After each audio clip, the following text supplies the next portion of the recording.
I've been playing a lot of Dreamlight Valley lately, and I wanted to share with you 6 things that I wish I would have known when I started. Number 1, you can fish for seaweed. You'll need seaweed to craft resources like fiber and rope, which is something you'll need a lot of in the game.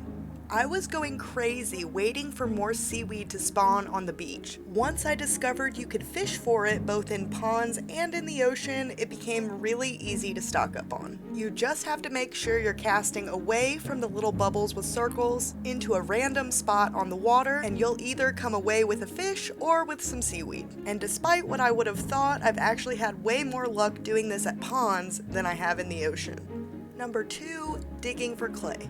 Another resource you're gonna need a lot of is clay. Clay can only be found in the Glade of Trust, Sunlit Plateau, or the Forgotten Lands. And maybe this next one is a common sense thing for most of you, but initially I didn't realize you could dig anywhere on the ground and possibly get clay. I was thinking it would come from those sparkly areas on the ground that the game wants you to dig in, and only really thinking to use this mechanic when I was wanting to plant something.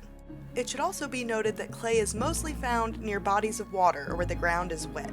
And that leads me into number 3. When you're out there trying to gather a lot of different resources, make sure you bring a companion with you. You can set each one to give you different types of bonuses depending on what it is that you're doing. And this is really useful not only in gaining extra resources, but also in leveling your friendship with that character. And you will have to progress relationships with characters in order to unlock quests. All around, this is a really useful tool to have.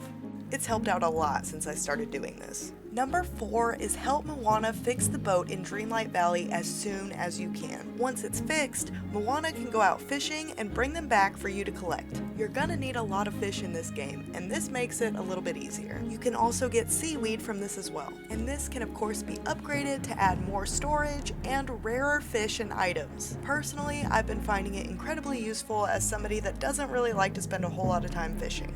And at number 5 is do not convert dream shards into dreamlight. Dreamlight is so easy to get right now. Dream shards are not. Not only that, but it's my understanding that you can end up bricking a quest later on if you don't have enough dream shards to complete it. And number 6 is relocating flowers. Flowers are another thing that I've found myself needing a lot of, and it can be a pain trying to find what flower grows where and where you need to look. So I've started picking a ton of them. But instead of having them take up space in my inventory, I find a good location close by, drop them, and they replant. And not only is it really useful to have different types of flower gardens nearby, I really like how it's making my town look. It's functional, yet decorative at the same time. Maybe that's another common sense thing, but again, something I wish I would have done from the start.